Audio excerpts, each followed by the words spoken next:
अस्सलाम वालेकुम, मैं आपको खुशामदीद कहता हूँ इनसाइट में। कल सेनेट में ये अजीब इत्तफाक हुआ कि वो लोग जिन्होंने यूसुफ रज़ा गिलानी को वोट दिए थे उन्होंने भी अपना वोट का पलड़ा हुकूमत के हक़ में डाल दिया और अपोजिशन को सेनेट में शिकस्त हो गई। इसी मरहले में हुकूमत ने 3 बिल पास करवा लिए और जिसके ऊपर इल्ज़ाम ये लगा कि ये बुनियादी तौर पर नमाज का वक्फा था, जिसमें अपोजिशन के लोग गए हुए थे नमाज़ पढ़ने के लिए और उसमें गवर्नमेंट ने अपने बिल पास करवा लिए। ऐसा नहीं होना चाहिए था, ऐसा होना चाहिए था या नहीं होना चाहिए था, ये तो एक अलग बहस है। लेकिन हकीकत यही है कि अपोजिशन अपने इत्तेहाद को मुत्तहिदा नहीं रख सकी, इकट्ठा नहीं रख सकी, अपने वोटों को इकट्ठा नहीं कर पाई और जिसकी बुनियाद के ऊपर अपनी कम पोजीशन के बावजूद गवर्नमेंट ने अपोजिशन को यहाँ पे शिकस्त दे दी। ये क्यों कर हुआ, इस बारे में चल के बात करते हैं सेनेटर रुखसाना ज़ुबैरी से कि हुआ क्या। तो चलते हैं उनकी तरफ और बात करते हैं उनसे। आप ये बताइए कि कल सेनेट में क्या हुआ, मतलब जो आपकी पावर थी वो सारी कम हो गई, आपकी जो वोटिंग के वक्त स्ट्रेंथ थी वो कम हो गई। ये हुआ क्या, वो लोग जिन्होंने आपके हक में वोट देने थे उन्होंने भी हुकूमत का साथ दे दिया और आपके वोट कम हो गए, हुकूमत के ज़्यादा हो गए और 3 बिल पास हो गए। ये हुआ क्या? देखिए, हुआ इस तरह कि हमें जो एजेंडा दिया गया था उसमें जो प्रेजेंटर्स थे, जो मोशंस थी वो ज़्यादातर थी एक्सटेंशन ऑफ डेट की। जो हमारे रेनाउंड जो लॉयर्स हैं, जो अभी मिनिस्टर भी हैं लॉ के, अली जफर साहब वगैरह, इन्होंने जो दी थी वो एक्सटेंशन ऑफ डेट की दी थी। उसके बाद जो लेजिस्लेटिव बिजनेस था उसका तरीका ये है कि पहले it should go to the committee, क्योंकि लॉ कमेटी इस वक्त पाकिस्तान के बेहतरीन ब्रेन्स वहाँ पर हैं और वहाँ से बहुत अच्छा इनपुट आता है और बहुत फिल्ट्रेशन के बाद अच्छा लॉ वहाँ से आता है। हमारा ये कहना था कि आप इसको कमेटी को भेजिए और उन्होंने उसको वहीं पे पास करना शुरू कर दिया, जिसे कहते हैं इन अदर वर्ड्स बुलडोज करना शुरू कर दिया। इसके अलावा रात के कोई 12 बजे के बाद एक सप्लीमेंट्री एजेंडा भी आया जिसको शामिल कर लिया गया। अब कल जो है जुमे का दिन था, आपको पता है 10:30 बजे शुरू हुआ, तलावत के बाद क्वेश्चन आंसर 1 घंटा निकल गया। उसके बाद धड़ाधड़ ये शोर शार डाल के बिल्कुल वही तरीका जो ज्वाइंट सेशन में किया गया था वही कल नेशनल असेंबली में किया। और आज मैं सारा दिन देख रही थी कि मीडिया में ये आ रहा था कि जैसे मीडिया और जर्नलिस्ट के लिए भी एक बिल था, उसमें आ रहा था कि जी ये गवर्नमेंट ने पास करा दिया, ये कर दिया। हम ये कह रहे थे, हम उसके फेवर में थे, हमने उसको हमेशा सपोर्ट किया। हम ये कह रहे थे कि इसको send it to the committee ताकि ठीक से फिल्टर होके जो इसमें कमी पेशी है वहां से ठीक होकर फिर आए और फिर आप इसको अप्रूव करें।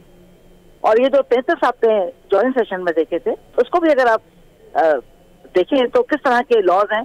टोटल 30 कानून जो है वो तो सिर्फ एक क्लाउड पैदा करने के लिए कि वो कह सकेंगे जी देखिए हमने 33 लॉज एक दिन में पास कर दिए। There were only 3 substantial laws there. That was election, ये कलभूषण वाला, बस ये था मेन जो थे। तो इस तरह और स्टेट बैंक पाकिस्तान का था। बाकी जो था it was in our understanding it was just to create a cloud और उसमें से ये 3 निकाल के। और आपने देखा होगा किस तरह काउंटिंग हो रही थी। इलेक्ट्रॉनिक मशीन की हम बात कर रहे हैं, वहां पे ऑलरेडी बोर्ड लगे हुए हैं जिसपे हम बैठ के आराम से दे सकते हैं वोट। और अगर ये काम नहीं कर रहे थे किसी वजह से तो अलग डिवाइड करना चाहिए था, हाउस को डिवीजन होना चाहिए था। ये नहीं कि 4 लोग बैठे हैं, एक पार्टी के, 2 अपोजिशन के, 2 गवर्नमेंट के, फिर बीच में इससे I don't the total counting जो थी वो फ्लॉप हुई और it created lot of problem there। और कुछ भी हासिल नहीं हुआ। इससे बेहतर था कि वो कहते कि जी हम ये रेगुलेशन नाफिज कर रहे हैं। हाँ, लेकिन इससे कम से कम ये तो हुआ ना, जो भी हुआ इससे हुकूमत की फतह हो गई और तमाम मीडिया आज चीख के यही कह रहा है कि अपोजिशन शिकस्त खा गई सेनेट में। ये कोई जंग तो नहीं हो रही है तो जो अपोजिशन शिकस्त खाएगी। हम जानते हैं कि अब ये इन लॉज में क्या क्या वी नो इट। कुछ दिन पहले जो नेशनल असेंबली का इजलास हुआ था उसमें कितने मेंबर कम थे, क्या था, फिर क्या एफर्ट्स हुए। लोगों ने कहा भी कि हम आए नहीं है, हम लाए गए हैं, बड़े एहतमाम से लाए गए हैं।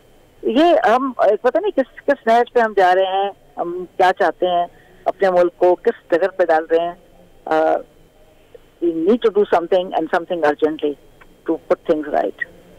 आइंदा आने वाले दिनों में आप लोग क्या फिर अपनी स्ट्रेटजी अपनाइएगा कि आपकी जो साथी हैं वो भी अगर हुकूमत के जाके बिलों में उनके साथ वोट देने लग जाएंगे तो देखिए हमारे किसी साथी ने जाके वोट नहीं दिया है। अब कल भी जो सेनेट में हमारे किसी साथी ने जाकर नहीं दिया, ये गलत एक कहना है। मैं पीपल्स पार्टी की बात नहीं कर रहा जी, मैं पीपल्स पार्टी की बात नहीं कर रहा। मुत्तहिदा ऑपोजिशन के बहुत से लोग थे जिन्होंने वोट दिया हुकूमत की साइड पे जाके। आई डोंट थिंक सो कि ऐसा हुआ है, बिल्कुल ऐसा नहीं हुआ। लेकिन हाँ, मैं ये कहती हूँ कि काउंटिंग फ्लॉट काउंटिंग थी, क्योंकि जिस तरह की मैनेजमेंट था, जिस तरह लोग बैठे थे, जिस तरह था, वहाँ 2 स्टाफर नेशनल असेंबली के जाके काउंट कर रहे थे और वो बस हो गया जी, काउंटिंग हो गई। So these things have to be taking care. अब हम एक न्यूक्लियर नेशन है और हम अगर इलेक्ट्रॉनिक वोटिंग मशीन की हम खिलाफ बात कर रहे हैं, आपने देखा होगा, मैं आपको क्लिप्स भेज देती हूँ कि हिंदुस्तान ने क्यों उसको खत्म किया, जर्मनी ने क्यों खत्म किया। उसमें अगर आप एक कोड डाल देते हैं तो बाकी जिसको भी वोट जाएगा वो उसी कोड को जाएगा। तो आप 100% फिक्स कर सकते हैं election with that machine. These are the considerations, these are the concern, और ये पूरी कौम को, पूरे मुल्क को इफेक्ट करने वाली चीजें हैं। और जैसे स्टेट बैंक का भी जो लॉ है वो इसके पूरे पाकिस्तान के जो इंडिपेंडेंट फाइनेंस के लोग हैं जो जानते हैं इसको, दे आर ऑल सेइंग कि भाई ये तो आप वाइसराय बना रहे हैं पाकिस्तान में, जो किसी को भी आंसरेबल नहीं है सिवाय उसके जिस इंस्टीट्यूट ने उसको लाके यहाँ बैठाया उसको आंसर के। तो ये हम it was a very sad day for Pakistan. Forget about जंग वंग जो हो रही है, जीत गए और हार गए, इसमें सियासत में और डेमोक्रेसी में कोई जीत और हार नहीं होती है। बेसिक बात यह है कि we are going to be at a loss. हम अपना नुकसान कर रहे हैं और हम अपने मुल्क के अपने फायदे के हिसाब से डिसीजन के बदले हम डिसीजन जो है उसमें हमें डिक्टेट किया जा रहा है और हम उन डिसीजन को ले रहे हैं। अच्छा, मेरा सवाल से बात है जी, आइंदा के लिए आपकी स्ट्रेटजी और प्लान क्या होगा फिर? अब देखिए, आइंदा के लिए people's party and other parties are taking it seriously, और इस वक्त सेनेट में खासतौर पे बहुत पाकिस्तान के टॉप जो लीगल प्रैक्टिशनर्स हैं वो है मौजूद। They will look into things, how things are, and then parties will decide कि हम क्या करें। क्योंकि जिस तरह सेनेट में हुआ है, जिस तरह नेशनल असेंबली में हुआ है, इफ दिस कंटिन्यूज देन ये तो पूरे इदारे को खत्म करने वाली बात है कि उस इदारे की हम जो लोग बैठे हैं, जो इदारा है, उसकी हम परवाह नहीं करते, ना किसी रूल्स ऑफ बिजनेस की परवाह करते हैं। No supplementary business can come like this कि ऑल ऑफ अ सडन वो आ गया और 2.5 घंटे में आपने अगर 10 लॉ पास कर लिए हैं तो इसमें क्या बात है। और अभी तक जो लॉस पास हुआ था, फिर आप ये देख लें कि अभी तक हाँ जी 35 लॉस पास हो गए, बहुत बड़ा कमाल हुआ। अगर आप पुरानी वो देखें इनकी जो कारकर्दगी है, सेकेंड ईयर ऑफ पार्लियामेंट 2019 और 20 में नेशनल असेंबली में 1 लॉ पास किया था, और थर्ड पार्लियामेंट्री ईयर में जो 20 और 21 अगस्त का था 2020-21 8 लॉस पास हुए थे। और उस 8 लॉ में भी एक लॉ जो था rights of persons with disability, it's time to tell कि भाई 2020 में हमने ये लॉ पास किया था, हमने क्या किया इसके लिए, व्हाट हैज बीन डन। ठीक है, मैं समझती हूँ कि ये 30 लॉज जो हैं, अब जैसे क्रिमिनल लॉज थे वो चार बिल्स उसके थे, फिर आईसीटी के मुताल्लिक 3 बिल्स थे, फिर नए इंस्टीट्यूट बनने हैं उसके मुताल्लिक 6 बिल्स थे, फिर गवर्नमेंट के नॉर्मल मैनेजमेंट के जो इश्यूज होते हैं उनको देखने के लिए 17 बिल्स, फिर एंड में ये 3 बिल बचते हैं कि election, international court of justice and state bank of Pakistan banking services. अच्छा, जरा थोड़ा सा मतलब कुछ बिलों के हवाले से भी बात कर लेते हैं। ये जो बिल है कैस्ट्रेशन का, केमिकली कैस्ट्रेट कर दिया जाएगा ज्यादती करने वाले को, इसके बारे में पीपल्स पार्टी का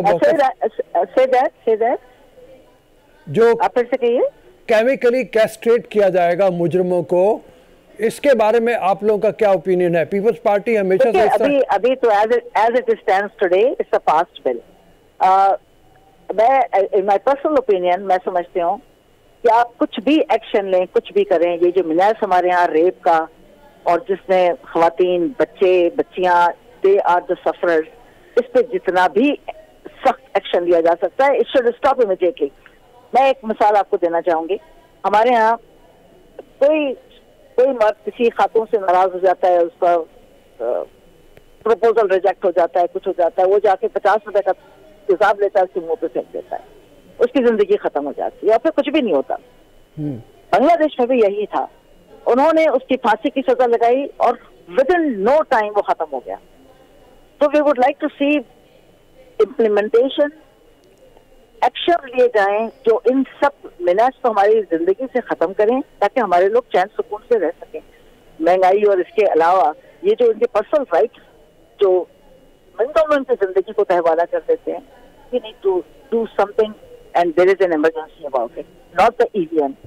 EVM is not an emergency, that can be done on a test run basis. अभी इलेक्शन कमीशन ने कहा कि आप जो लाहौर का इलेक्शन हो रहा है इसमें आप करा लीजिए, इसको टेस्ट कर लीजिए, तो कहा गया कि हमें 3 से 4 महीने चाहिए। वी हैव ओनली 1.5 साल नेक्स्ट इलेक्शन में, इफ कंप्लीट करती है टर्म, आई होप सो। तो उस 1.5 साल में क्या करेंगे आप? और ये लीगल, ये इसमें जो फ्लॉज हैं, आपने देखा होगा जब ट्रम्प का इलेक्शन हुआ था तब भी ये आया था कि जी इन्होंने रशिया ने साउथ से जाकर उसको मैनेज किया था इलेक्शन को। तो हमारा मुल्क तो वेरी वल्नरेबल। हम आज तक तो हमारे फेडरल सेक्रेटरीज और गवर्नमेंट में @gmail.com @yahoo.com पे हम चल रहे हैं, जबकि मोहतरमा बेनजीर भुट्टो के जमाने से इलेक्ट्रॉनिक गवर्नमेंट के ऊपर काम हुआ और बहुत पैसे खर्च हुए। And she was really adamant, वो बहुत यूज भी करती थी अपने रोजाना के कामों में और फॉलो अप पे सब चीजों में। And she was the one two spread this IT technology.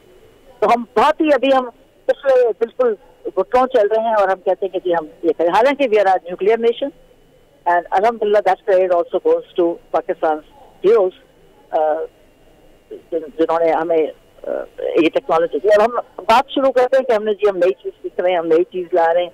We have to prioritise, we can not put our money anywhere and everywhere. अब देखिए सेंसस भी मशीन बेस्ड स्कैनिंग हुई थी सारी दुनिया में, 1.5 महीने में पूरा रिजल्ट वो निकाल कर आपको दे देते हैं। हमारे यहाँ क्या हुआ आज तक? वो बना हुआ है वजह निज़ाम। हम समझते हैं कि हमारे रिसोर्सेज जो हैं वो हमें नहीं मिल रहे जितने हमें मिलने चाहिए, बिकॉज हमारी पॉपुलेशन कम कर दिया 1 करोड़ के। पीपल्स पार्टी क्या हिकमत अमली अपनाएगी, ऑपोजिशन क्या हिकमत अमली अपनाएगी इस हवाले से कि सेनेट में आइंदा आने वाले दिनों में उनको अपनी पोजीशन बेहतर होने के बावजूद शिकस्त का सामना ना करना पड़े? ये तो अब आइंदा आने वाले मराहिल में ही पता चलेगा, लेकिन कल के बारे में हम ये कह सकते हैं कि ऑपोजिशन को एक शिकस्त हुई और हुकूमत इस मामले में कामयाब हो गई। हम चलेंगे एक ब्रेक की तरफ। ब्रेक के बाद जब वापस आएंगे तो हम अपने अगले सेगमेंट में आपसे बात करेंगे। अभी इजाज़त दीजिए ब्रेक के लिए।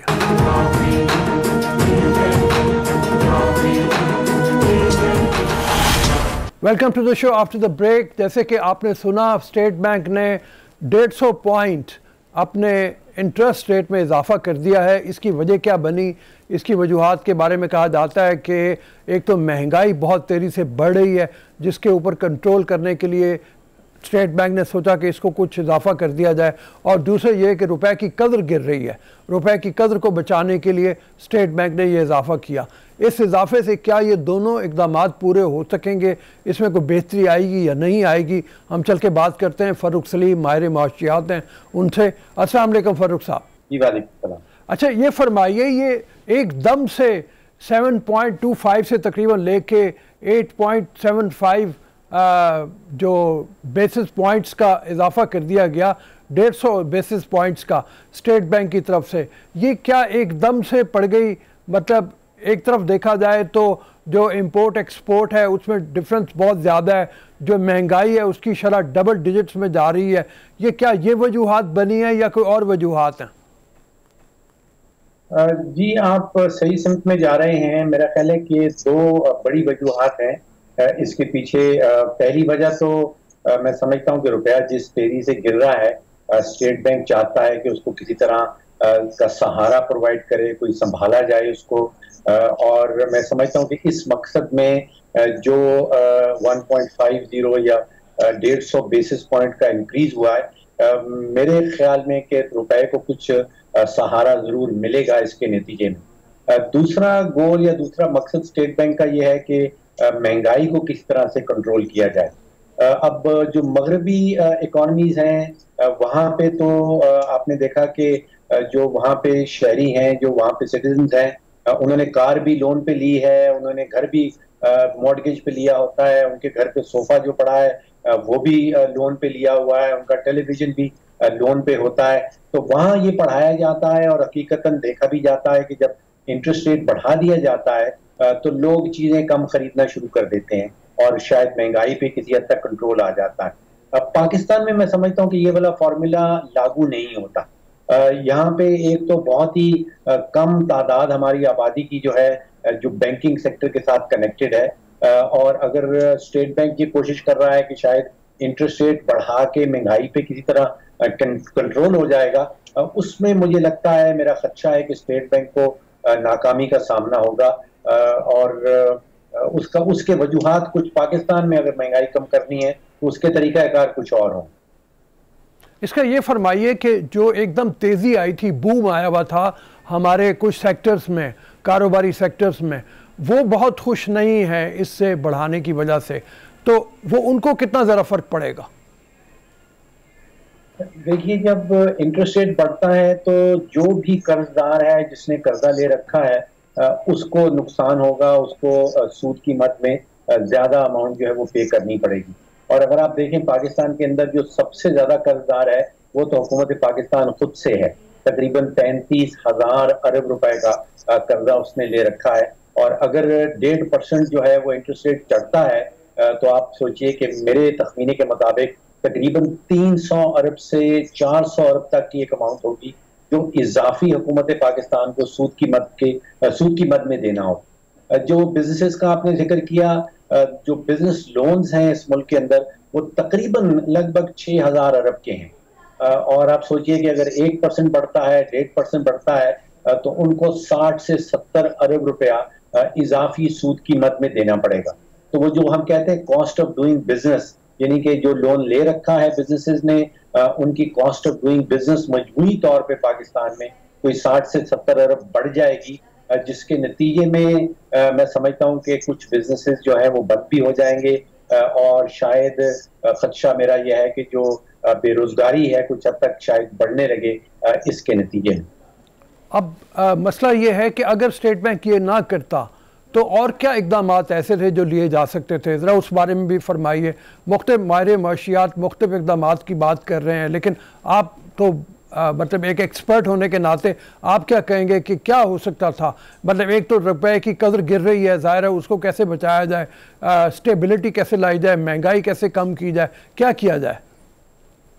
मैं समझता हूँ कि स्टेट बैंक के पास इस वक्त जो टूल्स हैं वो यही हैं जो वो इस्तेमाल कर रहा है। वो या तो इंटरेस्ट रेट बढ़ा सकता है या मनी सप्लाई को कम या ज्यादा कर सकता है।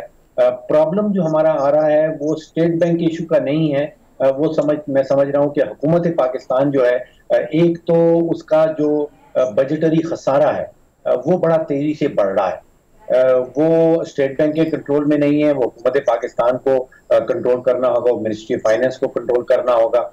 इसी तरह जो तजारती खसारा है, यानी कि आप अंदाजा कीजिए पिछले कोई 3 महीने लग गए, हर महीने में देख रहा हूँ 6 अरब 6.5 अरब की हम इम्पोर्ट कर लेते हैं और 2-2.5 अरब से ज्यादा एक्सपोर्ट नहीं हो पा रही। तो इम्पोर्ट जो है वो तो अगर एनुअल बेसिस पे आप देखें तो मुझे लग रहा है कि 70-72 अरब डॉलर पे पहुंच जाएगी और हमारी एक्सपोर्ट जो है वो अभी तक फंसी हुई है। 2013 का हमने 31 अरब डॉलर का वहां पे टारगेट अचीव किया था, अभी तक वहीं पे फंसे हुए हैं। तो इसमें जो गलतियां हैं, जो कोताही हैं, जो फ्लॉज हैं, वो मैं समझता हूँ कि स्टेट बैंक के पास नहीं आ रही। वो हुकूमत पाकिस्तान जो अपना फिस्कल बजट, जो अपना बजट बना रही है, उसके नतीजे से ये कोताहियां और ये खसारे सामने आ रहे हैं। अब इसको कम करने के लिए बहुत से इक़दाम की ज़रूरत है, खसारे को कम करने के लिए, तो वो क्या किया जाए? और दूसरी बात यह है कि एक और चीज़ नहीं हो रही और वो ये है कि इन्वेस्टमेंट नहीं हो रही ऐसी। अब यहाँ पे ज़रूरत बहुत ज़्यादा है कि इन्वेस्टमेंट हो और वो डॉलर्स में हो, वो भी बिल्कुल नहीं हो पा रही। उसका कोई तरीक़ेकार भी समझ में नहीं आ रहा। तो ऐसे में आप जो अंदा आने वाले कुछ साल हैं उसमें हुकूमत के ही कम अज़ कम देख लीजिए तो एक ग्लूम की सी सूरत हाल ज़्यादा नज़र आ रही है। देखिए, पॉलिसी का फुकदान नज़र आ रहा है रऊफ साहब ज़्यादातर, और पॉलिसी बनती है जब आपके पास कोई टीम हो। ख़ास तौर पे वजारत ख़जाना में अगर आप देखें तो तकरीबन 40 महीने हुए चले हैं पीटीआई की हुकूमत को, और टेक्निकली कोई 5 वज़राए ख़जाना आ चुके हैं और जा चुके हैं। तो आप सोचिए कि 8, 9, 10 महीने का एवरेज टेन्योर जो है वो मिल रहा है एक वज़ीर ख़जाना को। कुछ वक्त ऐसा भी आ जाता है कि जब हमारे पास ना तो कोई वज़ीर ख़जाना होता है ना कोई मुशीर ख़जाना होता है, फिर हुकूमत जो है वो नोटिफाई करती है किसी मुशीर ख़जाना को। तो एक तो वो गैर यकीनी की जो फ़ज़ा है जो आपने जिक्र किया कि लोग सरमायाकारी नहीं कर रहे हैं, वो कहा जाता है कि बिजनेस का जो सबसे बड़ा दुश्मन है वो गैर यकीनी की फ़ज़ा है। तो एक तो हमारे पास बेशुमार जो है वो माशी गैर यकीनियाँ हैं। हमें पता नहीं कि हमारा वज़ीर ख़जाना बनेगा नहीं बनेगा, जो मुशीर ख़जाना है वो इलेक्ट हो पाएगा या नहीं, ज़्यादा देर तक कोई रह नहीं पा रहा तो पॉलिसी कोई सामने नहीं आ रही। हमें पता नहीं कि हम IMF का पैकेज का हिस्सा बनने चले हैं या नहीं, और अगर बनेंगे तो उसकी क्या कीमत अदा करना पड़ेगी। इसी तरह सियासी गैर यकीनियाँ इतनी सारी हैं, उनसे डोमेस्टिक सरमायाकार जो है मुल्क के अंदर रहने वाले और जो बैरूनी सरमायाकार हैं वो दोनों बहुत घबराते हैं। अच्छा, ये फरमाइए जो सऊदी अरब से हमें $3 अरब मिलने हैं वो कुछ थोड़े बहुत हमें फ़ायदा देंगे, मतलब इस्तेहकाम लाने के लिए? और फिर इसी तरह से जो एक और चीज़ हुई है वो ये है कि CPEC का मुझे लगता है कि स्टॉल्ड है मनसूबा इस वक्त, जो आगे नहीं बढ़ रहा। उसमें बहुत सी पेशरफ्त अगर हो बेहतर तरीके पे तो भी शायद कुछ बेहतरी आ जाए। उसमें कुछ बेहतरी देखते हैं आप? जी, 2 सवाल किए आपने। पहला जो सऊदी अरेबिया के हवाले से, उसके अंदर भी 2 डिफरेंट पैकेजेस हैं। एक $3 अरब का पैकेज है जिसका आपने जिक्र किया, उसका ऐलान हो चुका है रऊफ साहब, लेकिन अभी तक मैं देखता हूं कि वो हमारे खजाने में जमा नहीं हुआ, वो ट्रांसफर नहीं हुए हैं पैसे। वो लार्जली सिंबॉलिक हैं, उनको हम इस्तेमाल नहीं कर सकते हैं। उनके ऊपर तकरीबन $100 मिलियन का हमें सूद जरूर सालाना देना पड़ेगा, लेकिन वो जैसे कहते हैं कि हाथी के दांत दिखाने के और हैं खाने के और हैं, उनसे खाया नहीं जा सकता, वो सिर्फ दिखाने के दांत हैं। वो हमारे स्टेट बैंक में पड़े रहेंगे और हम बता सकेंगे कि हमारे जो रिजर्व्स हैं हमारे खजाने के अंदर वो $3 बिलियन से बढ़े हुए हैं, उनका इस्तेमाल नहीं हो सकता। तो सिंबॉलिक है largely.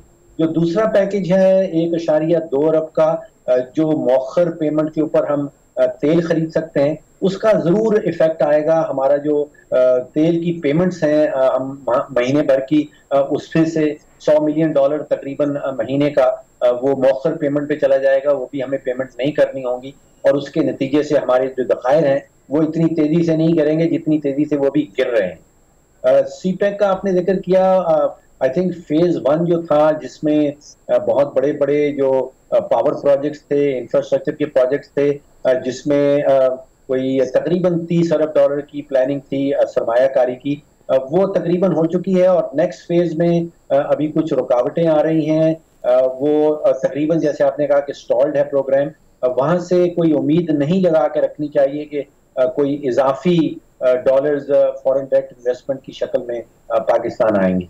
Thank you Farooq Salim. जैसे आपने फरमाया को बहुत उम्मीद भरा पैगाम हमें नहीं मिल रहा कहीं से भी। जहाँ तक मईशत की सूरत हाल है, ये ग्लूम कितनी देर रहेगा ये तो हुकूमत की पॉलिसियाँ बताएंगी, जिनको बहुत बेहतरी लाने की ज़रूरत है। फ़ारूक सलीम ये भी कह रहे हैं कि एक जो मायूसी की फ़ज़ा है उसमें इजाफ़ा इस तरीके से हो जाता है कि हमारे 40 महीने में 5 वज़राए ख़जाना जो है वो बदले गए हैं। तो ये ना बेयकीनी की फ़ज़ा इस तरह से भी क्रिएट होती है। इसमें बेहतरी लाने की ज़रूरत है। उम्मीद यही है कि जो अब हमारे मुशीर ख़जाना हैं वो देर तक चलेंगे और जो पॉलिसियाँ लेके आएंगे वो को मुल्क के लिए बेहतरी भी लेके आएंगी। अभी इजाज़त दीजिए ब्रेक के लिए, ब्रेक के बाद वापस आते हैं।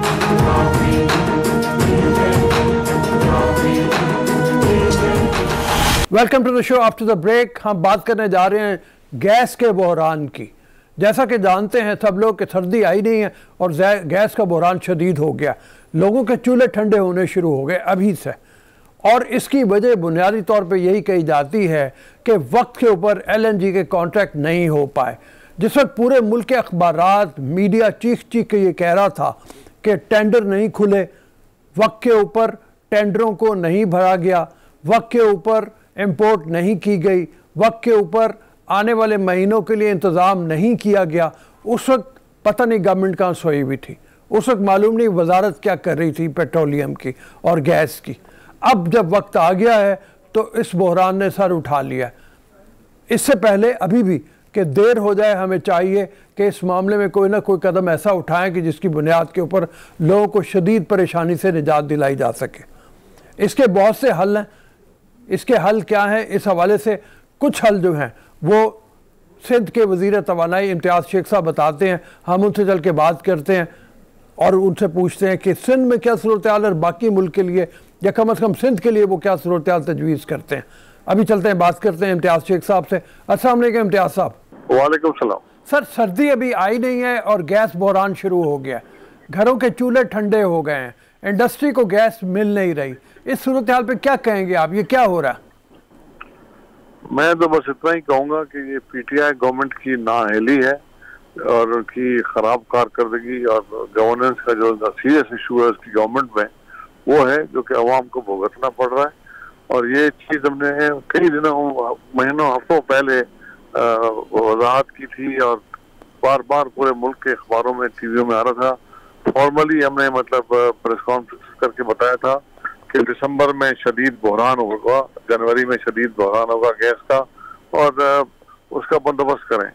ये इतने नाअहल लोग हैं कि मतलब इनसे इतना नहीं हो सका कि बंदोबस्त कर देते। उस वक्त गैस मिल रही थी, सस्ती गैस मिल रही थी, लेकिन अब क्या किया जाए अगर किसी को काम करने का तरीका ही ना पता हो या मतलब करना न चाहता हो। ये तो लोगों को मतलब जानबूझ के सजा देने वाली बात है। ये मतलब मुकम्मल फेल्यूर जो गवर्नमेंट होती हैं उनकी ये कारकर्दगी है कि मतलब लोग इस वक्त सख्त परेशान हैं। घरों के चूल्हे बंद हो गए, CNG स्टेशन बंद हो गए, इंडस्ट्रीज में गैस है नहीं, कैप्टिव पावर प्लांट्स बंद हैं, हजारों लोग बेरोजगार हो रहे हैं। और ये इनको ये सिर्फ झूठ बोलने से बाज नहीं आते कि कोई बहरान नहीं है, हमने बंदोबस्त कर दिया। कोई इनके साथ कारोबार करने को तैयार नहीं। जो फिक्स्ड हमारे कार्गो डील्स थी वो भी लोग इनसे मतलब अपनी कमिटमेंट पूरी नहीं करते। इनके जो बिडिंग टेंडर्स होते हैं उसमें कोई हिस्सा नहीं लेता। अब ये मतलब कारकर्दगी जाहिर करती है ना, और क्या। और मतलब मैं समझता हूँ कि नाअहली और उनकी खराब कारकर्दगी की एक जिंदा मिसाल है एनर्जी सेक्टर पाकिस्तान का PTI गवर्नमेंट के लिए। अच्छा, ये फरमाइए कि इसकी वजह बुनियादी तौर पे टेंडर का वक्त पे ना होना वो है, कंपनियों से बर वक्त सौदे ना होना वो है, क्या बुनियादी वजह क्या बनी है? मतलब बहुत से कॉजेस बताए जा रहे हैं, लेकिन ये बुनियादी वजह हमारी समझ में तो आती है, आपकी समझ में क्या आता है? देखिए जी, ये सिर्फ और सिर्फ नाअहली है और खराब कारकर्दगी है। और मतलब ऐसे लोगों को मतलब वहाँ वजारतों में बिठा दिया गया है जो कि न चीजों को समझ सक रहे हैं, न देख रहे हैं और न ही फैसला कर पा रहे हैं। लेकिन ये एक चीज कम है, दुनिया में मिल रही है, तो उसमें मंगाने में क्या मतलब कौन सी अरबी और फारसी इसमें करने की जरूरत है। एक चीज नहीं है हमारे पास, कम है। मतलब सर्दियों में आप असेसमेंट करते हैं और उसके लिए इदारे बैठे हैं, वो बताते हैं कि जी इतनी आपके पास गैस मौजूद है और इतनी जरूरत पड़ेगी, वो आपने ऑर्डर बुक करना है। ठीक है, अगर महंगी भी मिल रही है, अगर क्योंकि आपने सस्ते जमाने में आपने गैस ली नहीं, आपके पास स्टोरेज कैपेसिटी आप कहते हैं कि कम है, 3 साल में आपकी नाअहली की वजह से वो स्टोरेज कैपेसिटी बढ़ नहीं सकी, तो कम से कम मंगा तो लें। लोगों को तो मतलब लकड़ी के दौर में और पत्थर के दौर में न ले जाए। मतलब उन्होंने तो ये कर दिया कि अब हमें तो इंतजार था कि कब हमारे रजा साहब TV पे आकर कहेंगे कि अब लकड़ियां खरीद लो, हमसे गैस नहीं हो रही। तो यही सूरत हाल उन्होंने पैदा कर दी है। लोग अच्छा, लकड़ियां भी महंगी हो गई हैं, गरीब आदमी जाए तो कहाँ जाए, इतनी भरपूर महंगाई है पूरे मुल्क में कि आपको अंदाजा तो जरूर होगा, लेकिन गरीब आदमी का जीना दोबार हो गया। इसमें फैक्टर यही है कि नाअहली है। और बाकी देखिए, गवर्नमेंट्स का काम यही होता है कि पब्लिक रिलीफ के लिए, पब्लिक प्रॉब्लम खत्म करने के लिए हिकमत अमली जोड़ें और उन चीजों को मतलब पूरा करें। तो अब इनको किस था कि ये मतलब मंगाएं अपना बाहर से कार्गोस और इसकी कमी पूरी करें। और उनको किसने रोका था 3 साल फैसिलिटी न बढ़ाने का? एक ही हट लगी रहती है कि पिछली हुकूमत ने ये किया। अब तो मतलब 3 साल की कारकर्दगी के बाद आपको हम कहते हैं कि आप लोगों ने क्या किया? आप लोगों ने भी तो वही कुछ किया है। देखो मतलब अगर कहते हैं अगर आपकी बात सही है तो पिछली हुकूमत ने किया, तो आपने भी तो कोई अच्छी कारकर्दगी नहीं दिखाई। शेख साहब ये फरमाइए कि आपके यहाँ इंडस्ट्री का क्या हाल है? कराची हब है इंडस्ट्री का, और अगर इंडस्ट्री बंद होती है गैस की वजह से तो मतलब लोगों के बहुत बुरे हाल हो गए। इंडस्ट्री का क्या हाल है? देखिए जी, इंडस्ट्री यहाँ जो एसोसिएशन इंडस्ट्रीज के साथ हमारी बात होती है, वो बेचारे बहुत परेशान हैं, और सीएनजी स्टेशन वाले लोग परेशान हैं, कैप्टिव पावर प्लांट वाले लोग परेशान हैं। यहाँ हजारों लोग बेरोजगार हैं, और आपकी आमदनी, आपकी लोगों की मतलब जहाँ जिंदगी गुजारना लोगों का मुश्किल हो गया। अब सूरत हाल अच्छी तो नहीं है। ये कहाँ से बढ़ाएंगे एक्सपोर्ट और कहाँ से चीजें पूरी करेंगे? जब इंडस्ट्री नहीं चलेगी तो लोग बेरोजगार होंगे, चीजें नहीं बढ़ेंगी तो चीजें महंगी होंगी। तो मेरा मतलब है कि सूरत हाल खराब ही है, कोई अच्छी नहीं है। ये तो गवर्नमेंट तो कह रही है कि जो एक्सपोर्ट करने वाले हैं यूनिट्स, उनको बंद नहीं की जाएगी गैस। तो इसका किस तरीके से इंतजाम होगा कि एक्सपोर्ट वाला कौन है और दूसरा कौन है? देखिए जी, ये तो कह रहे हैं कि लोगों को भी तकलीफ नहीं है, गैस काफी है, हमने बंदोबस्त किया है। देखिए सर, गलत बात करते हैं ना, गलत बयानी से काम लेते हैं। जो एक्सपोर्ट सेक्टर की है उसको कह रहे हैं हम गैस नहीं देंगे। जब गैस है ही नहीं तो कहाँ से देंगे? और देंगे भी तो कम देंगे। तो मतलब पूरी पाकिस्तान की इंडस्ट्री जो है इससे मुतासिर है, और वो इससे क्या मतलब नुकसान ही होगा पूरे मुल्क की इकोनॉमी में। इकोनॉमी का हाल वैसे ही आप देखें, डॉलर आप देखें कहाँ पहुंच गया। तो मतलब चीजें कैसे मतलब सस्ती हो सकती हैं, या कैसे उन पर काबू पाया जा सकता है? तो सूरत हाल बिल्कुल अच्छी नहीं है और तफ्शीशनाक सूरत हाल है। अच्छा, ये फरमाइए कि आपके यहाँ गैस इस वक्त LNG जो है वो सिलेंडर भी महंगा हो गया है, वो किस रेट पे तकरीबन मिल रहा है सिंध में? देखिए जी, अब यहाँ अभी जो सूरत हाल है, तकरीबन 170 रुपए उन्होंने महंगा किया था सिलेंडर का, कीमत महंगी हो गई थी, और मिल भी नहीं रहा, लोगों को मिल नहीं रहा। असल में देखें मिले ना, फिर भी लोग अपना गुजारा कर ले। अब तो मतलब घरों के चूल्हे बंद हो गए हैं, और मैं बताया इतना महंगा सिलेंडर हो गया, कीमत में फर्क पड़ गया। तो आप अंदाजा करें गरीब आदमी फिर कैसे गुजारा करेगा? अच्छा शेख साहब, कोई सिंध गवर्नमेंट अपने तौर पे कोई सोल्यूशन तलाश कर सकती है उसके लिए? सोल्यूशन एक ही है जी, इनसे तो नहीं संभल रहा।